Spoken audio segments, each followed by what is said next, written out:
Hello and welcome back to the David67 Celtic News YouTube channel. Today's video going to be primarily a preview of the Celtic St Mirren match tomorrow at Celtic Park, 3 o'clock kickoff, and also an update on some rather awful injury news at Brendan Rodgers' press conference, and just also touching on a couple of other things Rodgers said at his press conference.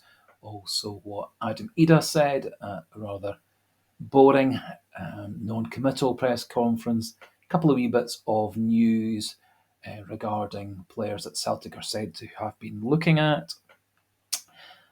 Also, a brief mention of a goalkeeper, yet another goalkeeper Celtic are said to be pursuing, and also a few stats regarding the upcoming St Mirren match, and also touching on an important game for the Celtic Girls women's team on Sunday, also as they look to go top of the Scottish Women's Premier League. So, starting off with Brendan Rodgers' press conference. Unfortunately, he said that both Liam Scales and Dyson Maeda will be unavailable for the game against St Mirren. He didn't state categorically that Scales is out, but mentioned an adductor injury, which is in essence a groin injury, and with the important Cup semi-final and then the final 5 games after the split, last thing Celtic want to do is play Scales and make his injury 10 times worse, and so I can't see Scales playing tomorrow. Dyson Maeda appears to have suffered a hamstring tendon injury.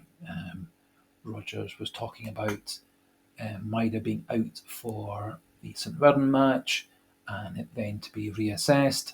I honestly can't see Maeda being back fit to play for Celtic again this season, which is pretty awful given the fact that he's been playing well. He was, in the first half, one of Celtic's best players against Rangers and also has a good record against St Mirren, scoring in the last 2 games against St Mirren.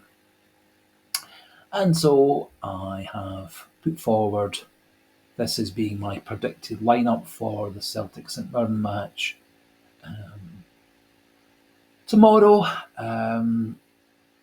In goals, Joe Hart, right back Alice Johnston, then Cameron Carter-Vickers and Mike Nawrocki.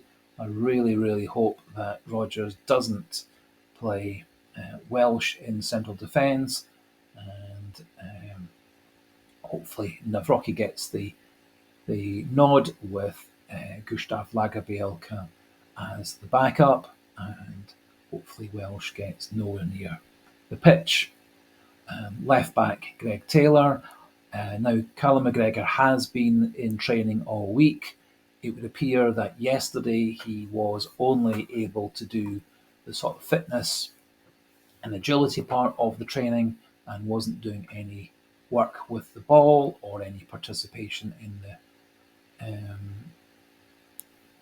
the actual shooting and passing, etc. drills. However, he did appear to be taking a full role today. Rodgers in his press conference also was suggesting that McGregor does have still some work to do to get back to full football fitness, and so again with the Cup semi-final and then the final 5 post-split matches, again I don't see McGregor starting tomorrow against St Mirren. I can see him on the bench, probably coming on again for 30 minutes or so as a sub to replace O'Reilly or Hatate or Iawata. Thus, my midfield 3 are going to be Iawata in the number 6 role, with Hatate and O'Reilly in the more free-roaming central midfield role, with both getting forward, hopefully to support the attack and get in the box and create and score goals. With the injury to Maeda, I think Lewis Palmer will come straight back in on the left wing, with Nicholas Kuhn getting another chance on the right. Other possibility, if there is some concern regarding Lewis Palmer, is having Kuhn and Yang as the two wide players and Forrest and Palmer on the bench. However, Rodgers was saying that Palmer's had 12 good days of training, has had a very good week, and from the training footage and pictures, it does look like Palmer was playing very well and training very well the last couple of days. Up front, I've gone for Adam Ida rather than Kyogo. Kyogo was, for me, a wee bit quiet against Rangers. Didn't really look that dangerous against Rangers, although he worked incredibly hard pressing Rangers back four, which did trigger off quite a number of mistakes and kept them under a lot of pressure, which did open up things for the midfield and Maeda to make good contributions against Rangers. However, Ida did come on very well and scored a goal, obviously, against Rangers, and I think he'll get the nod at St Mirren, with Kyogo coming back in for the Cup semi-final the next week. I think also another factor that would suggest to me that Adam Ida is going to be the starter tomorrow was the fact that he was put up as the player for the Friday press conferences. His press conference, as I said right at the start, was rather boring, rather non-committal, didn't really say very much about anything.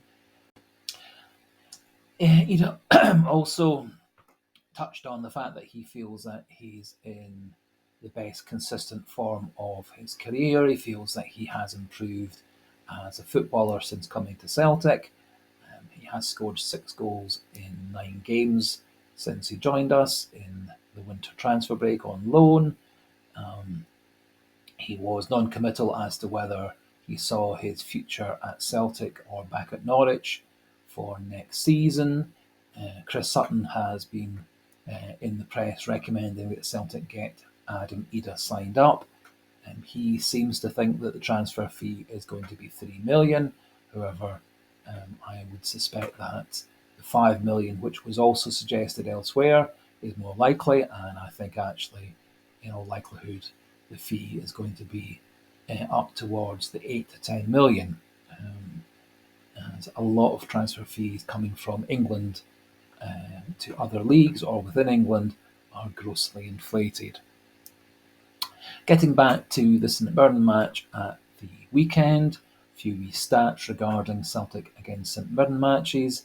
Celtic in the last 7 games against St Mirren, 6 wins and 1 draw, and the draw being right at the end of last season under Ange Postecoglou. The St Mirren have only 1 away win at Celtic in the last 34 games at Celtic Park, and of those 34 games, 24 were clean sheets, and Celtic have an absolutely excellent home record. In the last 59 home games, Celtic have only lost 1 game, which of course was that awful 2-0 loss to Hearts, and would have scored 156 out of 177 points with a combination of wins and draws over those 59 games. And so clearly Celtic have an absolutely excellent home record in the Scottish Premiership. They have a very good record against St Mirren. This season, of course, we've beaten them 2-0 in the Cup, 3-0 in the league match just before the winter break, with Saturday and Maeda scoring 1 of the 3 goals in that match, scoring 1 of the 2 goals along with Kyogo in the Cup match. And early in the season, we beat St Mirren 2-1. That was the game where John Beaton had some rather unusual decisions. St Mirren took a very early lead. We got back into the game with a David Turnbull goal, and then O came on as a sub, played rather well, and scored a goal with about 10 minutes to go. So all those omens and factors, I think, are very much in Celtic's favour. Slight misgivings regarding those 2 injuries to the starting 11. However, I think Celtic will have too much for St Mirren, and I'm predicting a 3 or 4-1 win for Celtic against St Mirren tomorrow. Now, just a few wee bits of transfer news and updates regarding players that Celtic are said to be looking at. Urjan Cakir, the Turkish international goalkeeper playing for Trabzonspor, a player that we put in a 7.5 million euros bid for a couple of weeks ago. However, that was rebuffed, and Trabzonspor say they want 12.5 million euros for him. Turns out the more likely transfer for Cakir now is going to be to the Saudi Pro League, and it would appear that Al Ahly are lining up a bid to take Cakir to Saudi League next season. Another player being put forward as a Celtic goalkeeping target is a goalkeeper called Tom Glover. He is a 26-year-old Australian.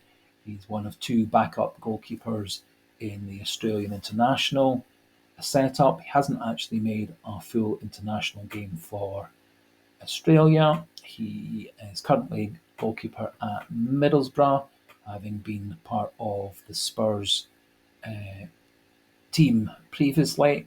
However, got transferred from Spurs to Middlesbrough July 2023, so he's had one season at Middlesbrough. He was for a while the number one goalkeeper at Middlesbrough, played 20 games for them this season, conceding 27 goals with 5 clean sheets. However, after an injury, he's now dropped to number 2 at Middlesbrough, and does actually have a contract with Middlesbrough going through to June 2027, and so I don't really see him as being an option for Celtic.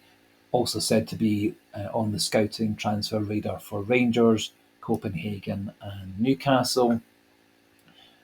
And would be very surprised if Celtic pursue an interest in Tom Glover.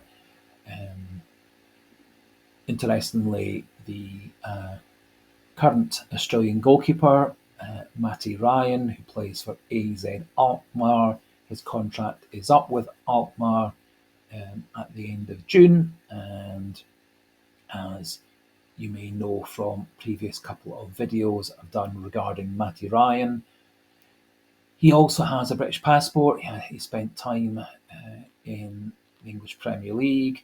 He's played in quite a number of different European countries. He tends to be at a club for a year or two, plays very, very well, and yet seems to be passed on. Alkmaar, to give them credit, they do have two of the absolute very best young goalkeepers in Holland backing him up, and it would appear that Alkmaar are going to go with those two goalkeepers as their 1 and 2 next season, and Ryan is moving on. And I, for one, would actually be very happy if Celtic did look to buy Matty Ryan. He would be coming on a freedom of contract, but is easily a goalkeeper worth 5, 6, 7, 8 million in the current market. And would be very interesting to see whether he would want to come to Celtic, where he might well have a lot more long-term security as its club number 1, and he's 93 caps for Australia, and he's also the Australian captain, and so a leader, which also would be important given the fact he's replacing another team leader in Joe Hart. There was some speculation regarding the FC Krasnodar in the Russian league player Edward Spertsyan, who is an Armenian international. He's had an excellent couple of seasons in the Russian league. He's an attacking midfielder, very good with penalties, dead balls, free kicks, and is also a very good finisher and a good creator. His star was very much up. A number of clubs were after him, such as AC Milan and Newcastle. The interest died away. It would appear, however, with Celtic becoming interested in him, this is very much rekindled interest in him. His asking price, it would appear, is 13 to €15 million. Also, there is information that the transfer of a player from Russia to Scotland/England is not really within the policies of sanctions currently between the British/Scottish government and Russia, and so that also would be a block on a transfer of a player coming from Russia to the UK. And it would appear that he's much more likely to go to Holland, and it would appear that Ajax are again now the number one in the lineup to sign Spertsyan, and so I don't see him coming to Celtic either. And one wee final bit of news just to add on for those that follow the women's team. The Celtic women's team are in action again on Sunday. They've got a game in the Scottish Women's Premier League at 4:10 against Partick Thistle. Partick Thistle currently lying 6th in the Scottish Women's Premier League. Celtic lying 2nd. We're 1 point behind Rangers and 3 points ahead of Glasgow City, who lie 3rd.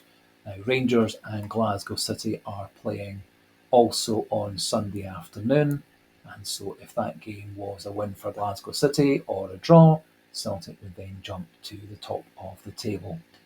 With the way that Rangers and Glasgow City have been playing recently, I could easily see that game being a draw. Rangers' women's side has not been in the best of form. They seem to have had quite a lot of chopping and changing in their team. They don't seem very settled at the moment, and their performances have dipped over the last few weeks. And of course, we beat them just a couple of weeks ago. We beat Glasgow City also a couple of weeks ago prior to the international break. So I would fully expect Celtic's women's side to win again against Partick Thistle. We've played them 3 times this season. 4-0 in the summer, that was in the Glasgow Cup. 3-0 in the first league fixture in October. And just a month ago, on the 3rd of March, we beat them 6-1 in the game where Amy Gallagher scored a hat-trick and Celtic won very, very comfortably. And again, I think the Girls will win very comfortably again on Sunday. And if you can get along to the game, which is at the Petershill Stadium, and support them, that would be great. And I suspect the game also will be on BBC Scotland iPlayer or even on BBC Alba. And if it is, I'll certainly be watching the game. Either way, I'll update and review the Celtic women's side and the Celtics men's side in videos on Sunday and Monday. So that finishes off today's video. Sorry about the rather awful news regarding Saturday and Maeda. I suspect from a wee bit of knowledge and research that he's out for the rest of the season, which is rather disappointing, leading into the Cup semi-final, hope for the Cup final following that at the end of May, and the vital post-split 5 games. However, maybe we'll get good news once he's had his full assessment by the sports medicine and orthopaedic doctors attached to Celtic. So, just to finish off, if you are new to the channel and you've not subscribed yet, do please click that subscribe button. Now up to 460, so getting very close to target number 1 of 500. Do click the like button if you have liked the video. Do pop your comments in the comment section, and if you haven't already, do please pop in a wee vote in the community section for Player of the Year for the Celtic team and also the Celtic women's, Celtic girls team as well. So for today, thanks for watching, thanks for listening, goodbye and hail, hail.